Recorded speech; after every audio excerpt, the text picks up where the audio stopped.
All right, so last night at around 10 o'clock at night, I was incredibly wasted.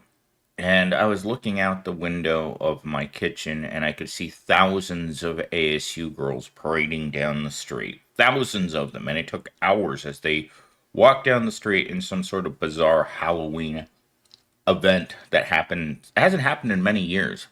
But I remember it happening every year up until the pandemic and then it stopped.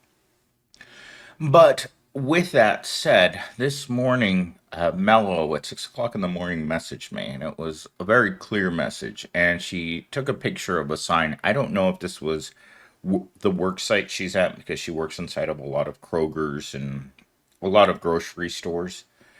But she sent me a picture of a sign that says, "Why staff act like they don't want to be here." And it's signed management. So basically, the sign is telling people that work in this place to stop coming to work and acting, staff need to stop acting like they don't want to be here.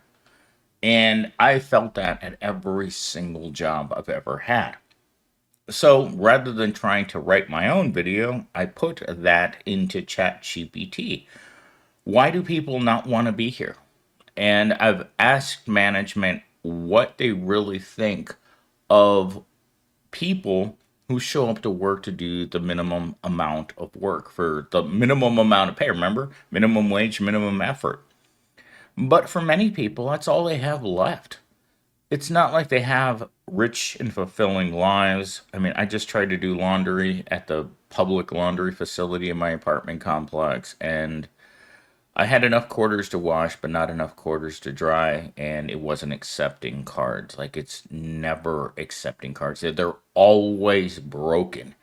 And you kind of just like, ugh, now what am I going to do? Because let's face it, doing your laundry with quarters is something you did in the 80s or 70s. I remember that was the first time I ever played the video game Castlevania as while we were doing our laundry. And that's I don't even know where to go with that. I'm just depressed. I drank way too much last night and I had to watch all those women parade down the street, and it was really something to see. But anyhow, I've got three talking points. I've got 10 minutes, and let's make this work. So, many workplaces are pushing fewer employees to do more work, often with minimal pay increases, no extra support. This constant grind leads to burnout, making it nearly impossible for employees to bring enthusiasm or positivity to their jobs. Burnout, if left unaddressed, creates a cycle of apathy where employees feel drained before they even start their day. We had this conversation with the executive team three times last week that we have fewer employees than we've ever had before at Evil Corp, and we have the most employees that we've ever had across the entire company. Even though we've lost almost 200 people in 30 days, we have more people working there than you could possibly imagine. This creates a level of frustration for the employees, of burnout, of endless work that you can't possibly grasp. And yet, the higher ups are asking why the work isn't getting done. I literally was talking to the senior manager a couple Fridays ago where his boss was messaging him on the side. I was talking to him on the phone, and the senior manager was talking to him, and he was getting grilled about why more work wasn't being done. And he wrote him the obvious: understaffed, undermotivated, and we haven't had a raise in 3 years. What do you think is going to happen to people in these conditions? Everyone is slowly going to leave. And everyone at the top knows that because they're the only ones making enough money to actually live. The rest of us are drained beyond belief. It's not just depression anymore, it's a sense that there's no point in going on anymore.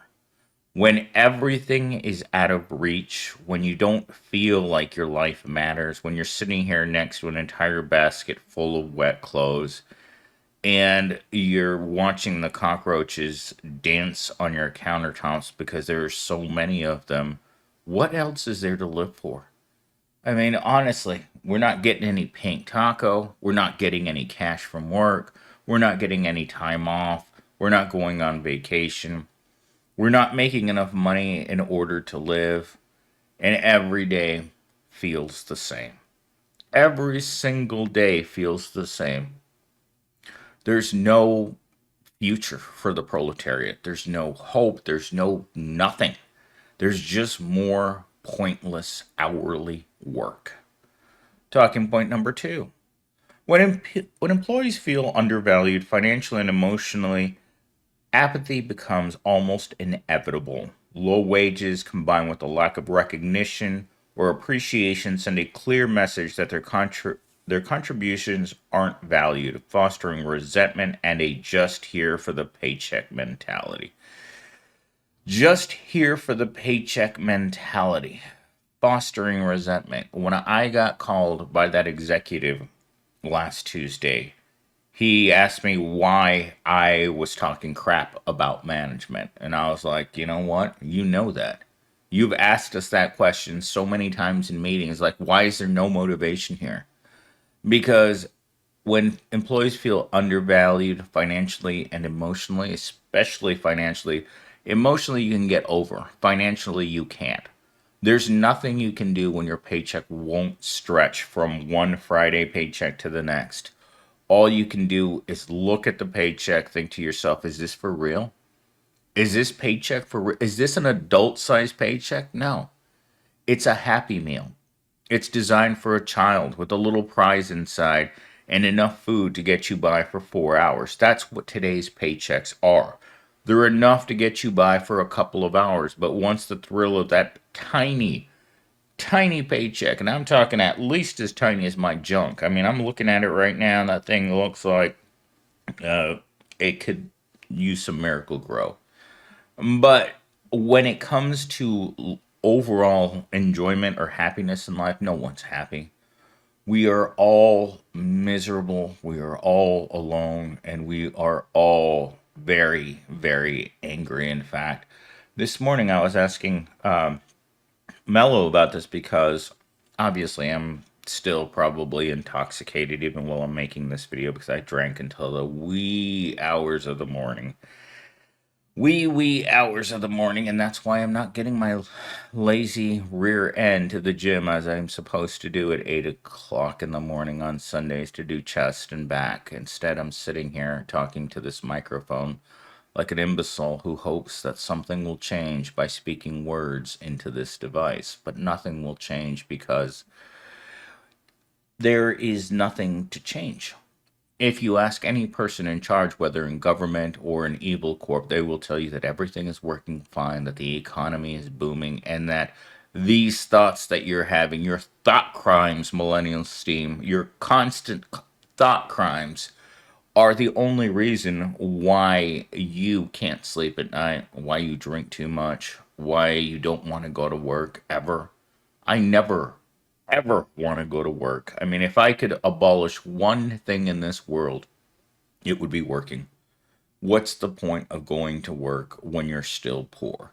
And this has been a sentiment that I've seen repeatedly. It's a recurring theme in my comments constantly. Like, what's the point?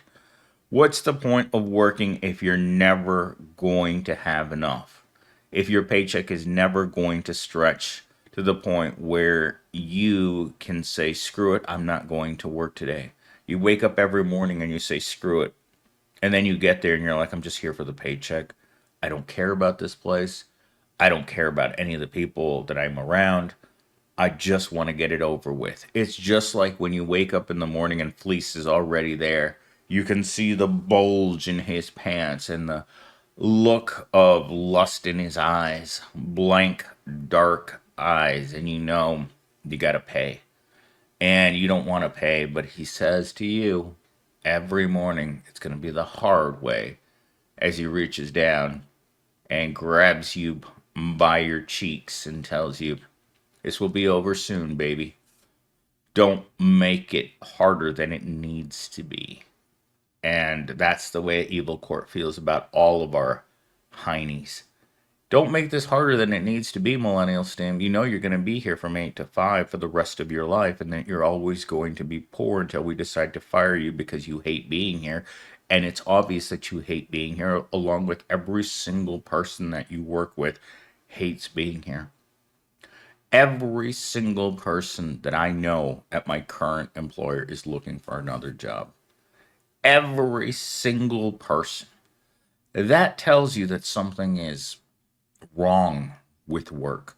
When every person you know is looking for another job, you got a real problem. Because what happens if suddenly your entire department leaves? And I saw this happen once when I was working at the Insight call center, where everyone in an entire group stood up and left. It can happen, people. And when that happens to an employer, you know what they say? It's their problem, not ours. And they just rehire for the same job. And it continues. The cycle continues.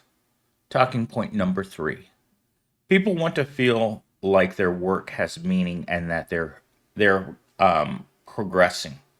Without opportunity for advancement or a sense of purpose, employees may become disengaged, feeling like they're at a dead end rather than moving forward. I've been at a dead end since I was born. In fact, the other day I was at the shipping store and I saw a woman, not a very attractive woman, but you know, at that point, at the point of inebriation that I'm at right now, I'm not a picky man. But she was getting her child out and she looked really happy. She was looking at that child with all the love in the world, and I was looking at her with the same thought. And I walked inside of the shipping store and I asked one of the tiny little Hispanic girls that works in there if she had any kids, and she looked at me like, "Nope, can't afford children, make minimum wage." And I said, and then she asked me if I had children, and I said, "Look at this face. This is the face of a childless forever man. This is a man who will never see a paint taco for the rest of his life. This is a man that has reached an end and there's no moving forward." I don't know why I keep going on. Like, I have no purpose for anything. I'm not moving forward in my job. I'm not moving forward in my personal life. I'm not moving forward financially. In fact, I would say that I'm going in reverse. I'm going back like all of us are in the proletariat. We're all slowly wheeling back. The quality of life is diminishing by the second. We have nowhere to be and nothing to do, and no one likes us.